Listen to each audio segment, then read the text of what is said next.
Well, that was different. That was kind of different. Hawks win 4-1 over the Tampa Bay Lightning. And if any of you caught our Instagram pregame show, just a little brief Instagram live with me and Justin, we kind of called this. I mean, I thought the Hawks were going to let in more goals, but Hawks win the hockey game 4-1, and that was a lot of fun. I am going to do the plug God stuff at the beginning. Please subscribe to this YouTube channel. Follow us on Instagram at Chicago Hockey Radio, and leave a 5-star rating and review on any audio platform. Spotify, Apple Podcast helps us out a lot. We are doing a live show at Midwest Coast Brewing March 5th. I will continue to mention that each and every show that we do up until then. That's going to be a ton of fun. We just announced that yesterday. And those who stick around for the podcast tomorrow morning and also follow us on Instagram, you will be notified of a very, very, very exciting giveaway starting tomorrow morning. So you're definitely going to want to be on the lookout for that. Everybody has a chance to be a winner. So it should be a ton of fun. Justin, that was awesome, dude. Like, Hawks really needed that one. Absolute cinema. Love to see it. You absolutely love to see it. Yeah, I mean, we did a little pregame show on our Instagram Live if you weren't there. I said it. I said Bedard would score the first goal, and he did. First goal for the Hawks, if we're being technical here, but I'm counting it. I think that was close enough. I'm pretty sure I said it'd be a 4-3 win. 4-1. Pretty damn close. Pretty damn close. You said 5-2. We both were right. It was a Hawks win. And boy, was this much needed, right? 3 losses in a row, right? Had it won in over a week. Against, rematch against the Lightning team we played last week as well. Good to get some revenge there. 4-1 dub. Disgusting goal from Bedsy. The kids cooked. You can't ask for much more. We'll get right into it. But this was much needed morale win for this club for sure. Yeah, that just felt like, it was almost, and we talked about some things like them like scratching Doc and scratching Allen that, you and I weren't too thrilled about. But hey, man, a win's a win. Like, they showed out, right? Yeah. I mean, we were critical of sorts before the game, right? Puzzled by the Doc scratch. I still am. I don't think that really subsides because of the win. But you get him back in there, right? Against Thursday, another rematch against Carolina. But I mean, no, the lineup showed out. I mean, the kids cooked. The vets, well, we'll get into it, but the vets didn't necessarily, right? This was definitely a game where the future showed out, and I think we're going to see a lot more of that the rest of the season, right? The kids are going to take over here. Yeah. Should mention, let's just start at the beginning. Dude, I said on the pregame, if the Hawks are going to win this game, you have to contain Gensel, Point, Kucherov. And dude, that one goes in the net, like right off the hop. And I'm like, man, this is going to be a very, very, very long night. Yeah, that set the tone right away. And I was already thinking, we were being delusional in that pregame, thinking the Hawks could win this one. I wasn't feeling too good about it yesterday, but when I saw Johansson was starting in that amount of Vasilevsky, I felt better. But yeah, that goal, I'm not sure how Point got that time and space there. The defense just kind of left him to dry there. I've been very, praising Vlasic and Krejci a lot. I think it's been a good deep pair, but they kind of fumbled the bag on that one. But that's the only time that they would score on Soderblom all night. He was absolutely fantastic. We'll get into it. But yeah, that line, not really surprising there. That's kind of drove the play for the Lightning all season. So to see them get on the board against us, not surprising. Was surprised Hagel didn't get on the board, though we thought he would, and he didn't. So that's a pleasant surprise there. Like, and we could do Tampa talk right now because, it was the only goal they scored. It's struggled a bit lately. Yeah. Like, there's, for a team that's like prime defining, like, yes, you have Hedman still. I'd argue Victor Hedman is on a bit of a decline. Like, he's not the Victor Hedman that we saw 3-4 years ago when they went to 3 straight finals. Vasilevsky's still one of the best in the world, in my opinion. But for a team that, like, prides itself on like Nikita Kucherov being a beast and Braden Point like is a sneaky 50-goal guy if there ever was one, and the depth is a little sus. Yeah, and like they just like they struggle to score a little bit. Like a lot of their shots are like kind of from the outside. Like it just it doesn't seem like they have that like old Bolts identity of like guys like Blake Coleman and Barclay Goodrow and guys Yanni that would Gourde, like people Yanni like that. Gourde, like guys that would like run you through a wall, like get to the dirty areas, like battle for loose pucks in the corners, like they still like do all the finesse stuff. Their power play is really good, but I don't know, dude. Like maybe when I asked you guys if the Lightning are Stanley Cup contenders anymore, like probably the answer is no. I'm pretty sure I said playoffs, but not cup contenders. But yeah, the Lightning, they've only scored one goal the last two games because they just got shut out Saturday against the Red Wings. That was a Yeah. back-to-back against us, right, when they beat us Friday. But yeah, they're shut out 2-0. Hadn't played the last two nights. But they've been playing a lot of hockey lately, something like 14 games the last 24 days, and now they're back at home. So you think now would be the time to start cooking. But not a good start for them against last place Hawks team. Oh, no longer. We actually moved past the Sharks. We keep swapping There you go. 32nd here. But yeah, like this is one for the Tampa. Like you got to come away with this one. And not only did they lose, like they lost pretty convincingly. I know they outshot us, but 4-1, losing by 3 against this Hawks team. Not a good look for them. I No, thought even though they outshot us and outchanced us, I don't necessarily think they played that much better, to be honest with you. no, me neither. All right. Any other thoughts? First period, second period? My main takeaway from the first period was just how chippy it was. And it kind of stayed that way the whole game. We saw a lot of scrums throughout this game. Foligno, second game in a row, he gets a penalty for being frustrated about like what he thought was an embellishment, right? Kind of went after him. And yeah, thankfully they wouldn't score on that power play, but unlike the Wild game, right? But yeah, and then Maroon, I'm not really sure what he was thinking there. He was frustrated about something, then just a clear boarding there. Then lucky that wasn't well, it was 4 minutes actually, but thankfully the PK was fantastic for the Hawks today. Kind of locked it down and build us out there because there was a few plays in the veterans early this game that were just puzzling for me, just not really keeping their temper. It's funny the young guns played a lot smarter than the so-called veterans today. Can I say though, like I like that kind of play. Like if you're I not, mean, I like its passion, but like when you give us penalties though, that's one thing, right? yeah, but like I like the fighting. Like I like the like if you're not going to contribute on the score sheet, like take the mitts off and get to work. You know what I mean? Like Contribute in other ways. Yeah. There could be something to be said for that because there have been a lot of low energy games. This was not a low energy game at all. I think that's the way kind of this team needs to play. More chippy, more tenacious, right? Show some heart and soul. And there definitely was that tonight. There's no question about that. Yeah. All right. Dude, second period, the Hawks kind of come alive a little bit, I mean, let's just get into it right away. Yeah. What a ridiculous snipe for Conor Bard. Yeah. He's had a lot of nice, I mean, only 14 goals this season, but they've all been beauties. This one may have been the best of all. How he scored from this angle, like I've watched this how many times already? I don't know. I'll probably keep watching it every day now because there's few players in this league who could score a goal like that. Patty Kane-esque, absolute cinema, beautiful. Can I like play devil's advocate though for a second here? And this is probably the one thing that I missed on Lightning Talk. Jonas Johansson is terrible, dude. Oh, yeah. When I saw he was starting because, Vasilevsky's out for illness. By the way, he has not played the Hawks since 2021. They said that on the broadcast. I couldn't believe it. Apparently, he's also undefeated against the Hawks in the regular season, 13-0. Not undefeated in the playoffs, 2015, hint, hint, because that was a series that Bishop was out with something, and then he came in. But anyway, back to that. When I saw that he was starting, I knew the Hawks had a shot today. If you could just get enough chances, I think they had, 20 shots, 4 goals. So I said get 25, they'd score 4. So I was pretty close there. Yeah. Like, I'm not trying to take anything away from the Bedard goal because it was ridiculous, And but Vassy will stop that. Yeah, I mean, like most elite or most like NHL caliber goalies like should stop that. Like, what does he do? Like, he's like too deep in his net. Like, you should know that Conor Bard is a shooting threat from there, and you don't need to like it looked like totally he did hug the post. Though.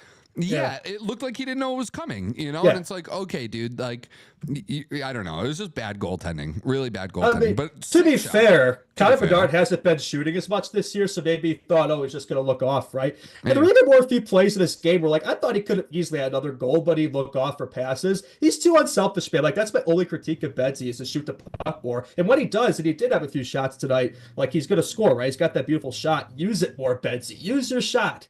And he did there. And yeah, shoot from anywhere, man. I don't care. A shot on net is never a bad thing, especially for him. You can't score if you don't put the puck in it. Rocket science here, Bjork memes, but it's true. I look at it like he's barely averaging like 2 shots a game. It's like he should be averaging 3+ shots a game. Yeah, he should be shooting it way more. Yeah. Dude, and then the other thing I said to you before we got started, like I used the Landon Slager post-game thumbnail that we had because he was called up in the middle of or like right before the last game against the Wild, and probably tonight would have been the night to actually save that. Maybe we're a little premature there, yeah, because he had a fantastic game actually. I mean, he looked good, for his first game back. I thought he was NHL ready already last season. I thought he looked good. A 16-game stint here. I thought he could have started the season up here. Been very good in Rockford, and yeah, beautiful snipe. Assist from Lucas Reichel. Well, good to see him get a point, keep that production going. I thought he's been playing really well lately. I also said the pregame, I thought that line could be an X factor, right? I thought Reichel Slager could be an X factor, and they were. So that was fantastic to see. Good to see the kids going, producing. If our wins this season are going to come through the kids, our future. That's what's going to come out of this. The veterans, we can't rely on them, right? Let the kids cook the rest of the season. But like Landon Slager to me too is like a perfect fourth line center. You know what I mean? Oh, yeah. Maybe eventually you get some, like if he shows he can't like dominate the middle portion of the ice, like maybe you find somebody that is the center of that so-called fourth line, and like Slager's more of a winger. But dude, like he is like a prototypical what you want out of your modern day fourth line in 2025 kind of guy. Oh, like, he's a dog. He's a grinder. Gets in the trenches, the dirty areas, energy guy, not afraid to be physical. I thought he's faster than you think too. He was flying out there tonight, man. Every time he was out there, you noticed him. Maybe just because it was his first game of the season, but no, seriously, every time he was out there, that line was doing something. So I think for the Hawks, yeah, like he could be a fourth line guy in this core.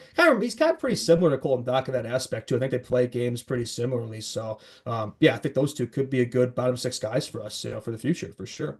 Yeah, I know he was on the third line tonight, but I just like I look at like Pat Maroon now, and like Pat Maroon's a good fourth line guy. He's a bit slow now, and he's not really needed now. No, I told you guys, like we talked about this. I think he's like a Doc 14th, 15th guy. Yeah. Donato to me and Kurashev on the fourth line, like they're not fourth line type players. You know what I mean? Like Donato maybe, definitely not Kurashev. Definitely not Kurashev. But Donato even like has a bit more of like a higher offensive upside. Third line. You know what I mean? Like he should be a third line guy. He's on the fourth line because he's Ryan Donato. You know what I'm saying? But like I think on most like good teams he would be, but on the Hawks he probably should be higher up. He has been most of the season, but they've been playing him in a fourth line role. I suspect it's because that's the role he'll play at a cup team. So I think that's the Hawks like kind of trying him out there. So teams look at that, see he could still produce in the fourth line, which he did. We'll get into it in the third period, but he did have a goal tonight. So to show he could produce throughout the lineup, I think teams will see that. Maybe that raises his trade value. Maybe we could get something, probably a third, probably not a second, but maybe I'd be delusional, but probably a Taylor Hall return there, third rounder. Yeah. You think like, so Pat Maroon here, I'm like seeing in the chat, supposedly they had Maroon in because the Lightning love him, and then he said the fans. Oh, do you think maybe they did win Tampa 2 cups there? Yeah, I mean, but do you think maybe like Tampa Bay brass would looks at him, brings him back? Yeah, bring him back maybe. Like maybe that was a bit of an audition for him. Yeah, I mean, what does that really accomplish for them, though? I mean, bring it back, besides nostalgia, good vibes. I mean, off the ice, yeah, I think that's a big part of why teams still see value in him. It's not really what he provides on the ice. It's off the ice. He's good in the room, good locker room, veteran presence, right? Occasionally on the ice can provide that jolt, but I don't really think we see enough on this Hawks team, to be honest with you. And I think, like having guys like Slager and Dach up here makes him kind of expendable. We don't really need him anymore. So hopefully he's a guy that somebody will have some interest in the deadline. I'm sure somebody will. Somebody's always interested in Pat Maroon for some reason. I don't know. Yeah. Anything else on the second period, or you want to go third? I think, my mom actually texted me during the second period. I thought this was a beautiful line. She texted, old guys complaining, young guys scoring. I thought she absolutely cooked at that line. One thing about Bedard I want to mention too, I swear he always has the same celebration. It's always that same, are you not entertained with the hands in the air? Yeah. Like he needs to get more cellies there. It's a great celebration, don't get me wrong. But like Patty Kane had tons of things in his arsenal. Like Betsy, it's like the same emote every time, like in Shell. So my theory on that actually is just like act like you've done it before. Well, no, actually, my theory on that is like, but yeah, I agree with that. But like, also, it's not like any of these goals are like particularly like big goals. You know what I mean? Yeah, like they're not for this team. There's not really such thing as a big goal. Yeah, exactly. So like, what are you gonna like? Do the Teemu Selanne like throwing the glove up and shooting it out of the air because you scored a 1-1 goal in the second period against Tampa? Betsy's not really that kind of extravagant guy. I'm sure we'll see those big moments come playoff time. That's a ways away for us, but I'm sure he's just saving that in the arsenal. I mean, for this team, it's like we are in the standings. We can't really afford to, I guess, to sally like that. But that's just a minute complaint. We can get to the third period. No, I hear you. Dude, I mean, I mentioned Donato, but like, that's a good, like, go to the greasy net, goal. Like, Smart goal. Seth Jones, 6-game point streak. I will say, since that awful game he had against the Calgary Flames 2 weeks ago, like he's quietly been cooking lately, and he's maybe upping that trade value there. I don't know. I'm just saying. Maybe. But I think he's looked a lot like his early season self lately, which is good to see when he's producing like the way he should be. With the amount of money he's making, he's not so bad to watch, right? So just a smart play there. He's putting more pucks on net. That one actually missed, which is why Donato scored and kind of carried off the net there. But No, it's just good to see him getting more aggressive in the offensive zone, which I did say. Like, I thought he would work well in the Swords system eventually for that reason, because he loves the D-man getting involved in the rush and being aggressive. And we're finally starting to see that now. I think he's probably past that injury and playing more confident again. So that's good to see. I think Kershaw had assisted that goal as well. So, Yeah, I he mean, did. not that he really has any value right now, but it does seem like the Hawks have kind of given up on him. So he's probably on his way out. Maybe, I don't know, for the hell of it, just keep him around and see what happens. But after the season he's had, he's probably, that ship has probably sailed. Yeah, I mean, my theory on this is like play him as much as you can up until the trade deadline and see if anyone bites. Yeah. Maybe you can get a late round pick out of it. Maybe you can package him in a pick to move up a little bit. I don't know, but Yeah, you'll be lucky to get future considerations at this point, but maybe you could upgrade that to a bag of pucks with the way he's producing lately. yeah, but like Donato is certainly a guy that you're looking at as like, okay, Oh yeah. this guy you can move this guy to a contender. Maybe he's not like anybody's first choice as far as like who you get on the trade market right now, but like for the teams that miss out on Brock Nelson and, some of these other players that are available, JT Miller on like the super high end, I guess. But, maybe you look at Ryan Donato as like bringing a little bit of energy to your bottom six. And now that Hall's gone, like he's the clear like number one guy, I'd say that we'd be willing to move on the market now. And like I look at Ryan Donato, like that is a playoff guy. Like he's the type of guy who would score some big overtime winner in a late series. I'm telling you, it's always those third, fourth line guys you don't expect in the clutch moments. So I feel like he's a guy just built for that tough, grinding, defensive, physical hockey. So I think a lot of teams would have interest in him. But I wonder if the Hawks would even consider keeping him. It seems like they've kind of already made up their mind up like they did with Hall, but I'm not sure what you think about that. If there's any kind of argument there. Yeah. Wait, say that again. I'm reading this chat right now. Somebody said get Ryan Donato to Tampa for a Tanner Jano level return. Dude, do you want to talk about one of the worst? What was that? I never understood That was one of the worst deals in probably the last like 10 years in the NHL. Yeah, seriously, that was unreal. I mean, at least like for Hagel, they gave up a lot, but like look at the player Hagel's become there. Like, that trade was worth it for them. That one, I mean, is even still. What's even Jano's like? What's his deal now? What's his story? He's on the Kings now. I'll look up. But like, dude, they literally gave up a whole draft class for Tanner Jano. Why? There's nothing about Tanner Jano that's like so special. Like, I mean, I think Donato probably would deserve a higher return than, but obviously he's not going to get that type of return. He's having an okay season. 5 goals, 4 assists, 9 points in 44 games with the Kings. Yeah, okay, I guess, but Donato have triple that, man. Donato should get a bunch of firsts with this logic, man. I guess if there is a team that you probably could fleece for Donato, that would be the one based off of past history. So yeah, maybe there's something there, right? Yeah. We haven't talked about him yet. Arvids, well, we did a little bit, but Arvids Soderblom, like I'd say he was the big takeaway for the third period because the Hawks, as usual, did second half of the period start to sit back. There were some dominant shifts, though, I want to say, for the Bedsy-Nazar line. Nazar's point streak, unfortunately, comes to an end, but I thought another good game from that first line at Bedsy. Like they dominate possession there with some shifts there late in the game, which is good to see. They were really cooking out there. Seemed so confident, took over the game. Again, the more time you spend in the O zone, the less time you're spending in the D zone, the better. But that definitely shifted the second half of the period. And Soderblom kind of built us out a few times there, especially late in the game, man. Holy jumping. Like when they had the goalie pulled for like 4 minutes and he made some highlight reel saves there that just kind of keep us in it there. So that was strong to see out because this Hawks team has blown so many multi-goal leads lately. I was so ready for it to happen. Thankfully it didn't today. And we got a rare Blackhawks empty net goal. It doesn't happen very often, right? From Teuvo Teravainen. So a lot of things we haven't seen lately from this team. Good to see. Yeah. Dude, I thought Soderblom was like outstanding. Terrific. Somebody in chat's like, oh, like Soderblom's never a Vezina guy, but no, obviously. But I look at a goalie like Ukko-Pekka Luukkonen in Buffalo, and I say to myself, solid starter. Yeah, like there's no reason that Soderblom can't be that level of guy. You know what I mean? I mean, we've talked about this, but I think it's pretty clear now. I mean, we're over halfway through the season. Things continue the way they are, which they do seem to be trending that way. Like he has absolutely asserted himself as somebody who could be that guy for us. Like we've talked a lot about Comesso and Gajan, but what about Soda? I think, I mean, if there was any question now, like he should be the starter of this team. I'm not sure why we keep playing Peter more than him. It doesn't really make sense. His play since coming back from injury has just not been it. Unlike, Seth has started to turn around here. Peter hasn't. I think Soderblom, like he should be getting more starts than he has been. Yeah. No. I absolutely 34 agree. saves at 35 shots, 970 save percentage. Are you kidding me? Beautiful. Yeah. I'm tired of watching Peter Mrazek and that. Like, what you're getting from Peter Mrazek right now. And a lot of times it's not great. You know what I mean? He's just so inconsistent, man, from game to game. Like you said, he's like Soderblom's more predictable now, which I would not have thought saying that last season, but he is.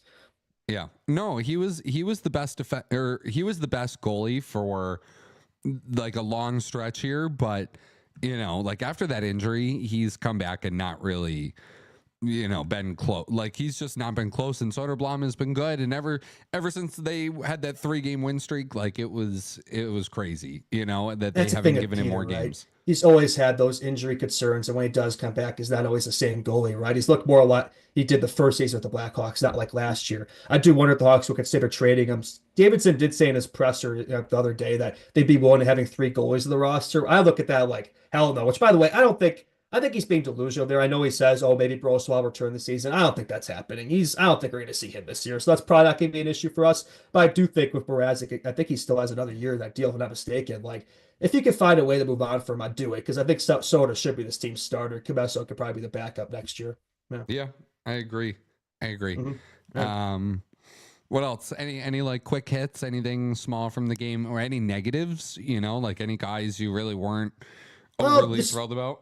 I mean, the start wasn't great, right? No. I feel like I think he's a guy I glaze a lot. Alex Vlasic, big fan of his, but he did have some moments, some turnovers in this game, similar to the last. So I feel like he hasn't produced in a while too. Like early in the season, he was showing that offensive side to his game as well. But I think he's been stuck at 17 points forever now. Kind of random, but something I just noticed as I was watching this.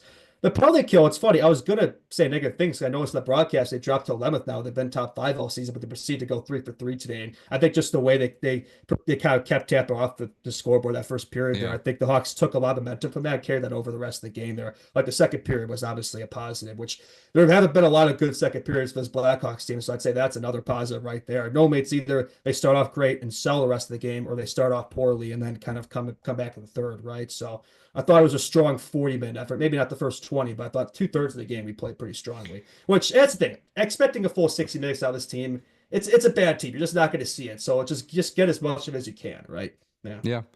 Dude, and that's all we said. I think Lee said, like, don't even give us 60 minutes. Like, we don't give us 40. Give us 2 good periods. Give us 40 minutes of good hockey. And the Hawks did 2/3. that. And I will say there wasn't any, like, there wasn't like a period, like I know the start wasn't great, and the first, but they held in there. Yeah, they did, and it wasn't like, and they were shorthanded for like half the period too. Yeah, and there wasn't a period that it was like the last game, dude. It wasn't like the first 2 periods against Minnesota where you've got 3 shots on goal combined or whatever it was after 40 minutes of play. Right? They look consistent throughout the game for the most part, right? And look at the shots on goal; they reflect that 7 in the first, 7 in the second, 6 in the third. There's not a lot of games this season where you can see consistency like that throughout 60.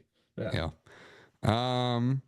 Anything else? Also, the Hawks in the 5 and 3. I didn't realize, like they said in the broadcast. I'm like, yeah, like I mean, you'd expect to score goals on 5 and 3s, and actually that may have been actually. I think that was the end of it. Never mind. I thought I was on the nothing there, but Bedard did score that goal as I think the next guy came on, so it was still 5 and 4. But I did notice that the Hawks power play has been strong. They've had that 2 advantage, but that was a goal with 1. So I thought I had a point, but I was on to nothing. All right, you got anything else from this game or no? I'm sure I'll have something to say or think to saying afterward, but no, I think overall just some solid takeaways, like we said. And yeah, Thursday we play the Canes, another team we played last week. So great creativity from the schedule, guys. Actually, that's another point I'll make. I think a big reason why this game was chippy is because we just played these guys, right? We played them Friday, I believe Friday. So I think just a lot of things in that game carried over, and we saw that the energy tonight in the building. It was great. Like this felt like a playoff atmosphere type of game, which for this team, you don't see a lot of games like that just because of where we are, right? But I thought that was just a really fun, entertaining game to watch. I haven't had that much fun watching a Blackhawks game in a while. It's very refreshing. I think we're going to see a lot more games like this, even when we're not winning, just to see the kids consistently producing the last few games gives me a lot of hope for the rest of this season. Yeah, I think chat's pretty happy too. It looks like it was a good night for everybody, that is a Blackhawks fan tonight. And there haven't been a lot of those this season. Yeah, and that game Thursday should be doubly and triply interesting because Taylor Hall reunion. Taylor Hall, who did get a point tonight in their game against, they blanked the Rangers 4-0, right? Wasn't it the Rangers they played? Yeah. I think Rantanen did too, right? Yeah, Rantanen did get a point on the second goal. So, they blanked the Rangers 4-0. So, Rantanen and Hall, both of the assists. And I guarantee you right here, right now, before we even do anything tomorrow, I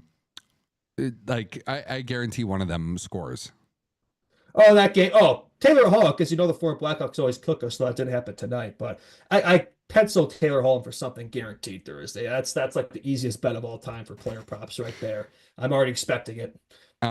Yeah, and also triply interesting because Lee will be live streaming that game on Thursday too. That's so, right. Yeah, that'll be a fun one to live stream, man. There's gonna be a lot of energy in that game, I would expect. So for the Hawks 3-game road trip coming up here, I can't remember the last time they won a game consecutive games. Like I literally couldn't tell you the last time it's happened. So I think it's gonna be pretty tricky to pull it off against that Carolina team Thursday. I'm not expecting it, but I did expect this result today, so we'll see.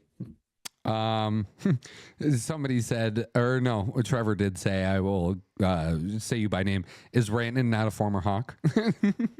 Well, I guess he technically is, right? I mean, it played no minutes logged, but I guess for 10 minutes there, he technically was for Nils Juntorp, Rivers prospect that we traded there. That's a trade of all time right there. But yeah, I think you may see Rantanen back in a Hawks jersey at some point. Yeah. Stirring up the rumor mill here. All right. Show tomorrow. Live stream on Thursday. Big announcement during the show tomorrow. On top of the fact that we're already doing a live show March 5th, everybody please RSVP at the link in the description of this episode.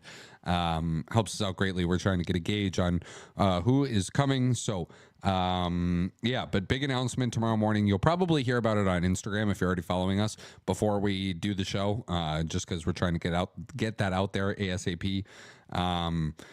Yeah, I don't know. Good win, dude. Like that. These always feel more fun. Like, when the Hawks actually win instead of like trying to, paint a post game show as, different each time they lose in the same brutal fashion. Like this was good. This was good stuff. Yeah, no copium today, right? I mean, it's like a game because the last few games the Future's produced, but we still lost them. Today the Future produced and we won. So like you can't ask for better than that. And you're probably not gonna see a lot more wins this season. So soak them up when they happen, right? Yeah. Suggestion for tomorrow's show: playoff teams that could take Mrazek and what our return could be. Maybe. We'll take a look at that. Yeah. We'll talk to our people and we'll get back to you. No, I'm just kidding. All right. Subscribe to this YouTube channel. Follow us on Instagram at Chicago Hockey Radio. And please, please, please leave a 5-star rating and review. It helps us out a ton. And if you are wondering how to do that, literally DM us and I will provide you with a step-by-step instructional on how to leave a 5-star rating and review because it is super easy. And you guys keep doing it every time. If you guys do check the Spotify, the number goes up, which is why I keep saying beautiful every time I see it. Yeah. And also those reviews on Apple Podcasts. Like those are just beautiful messages. Love to see that. Yeah. Should we read one right now? Oh, sure. Yeah. I think there's been a couple new ones recently, if not mistaken. Let me read one. Yeah, there's been a couple of new ones. Let me read some of these. Yeah, sure. From JJC3016, a must listen to for Hawks fans. Best Blackhawks pod out there. From Sid308, did you guys know that this is the best Hawks podcast of all time? Very good. This one, Absolute Cinema. I wonder where they got that idea from. Great guys, great knowledge, great Blackhawks rants. So I guess they're a fan of Lee. That's probably referencing Lee. I was gonna say, you're spot on about that. Damn, the glazing is crazy. They're glazing us more than I glaze Bedsy. Yeah. So we appreciate you guys. It means a lot. And be on the lookout. Tomorrow giveaway. Everybody can enter. So it should be really fun. All right. Catch you all tomorrow.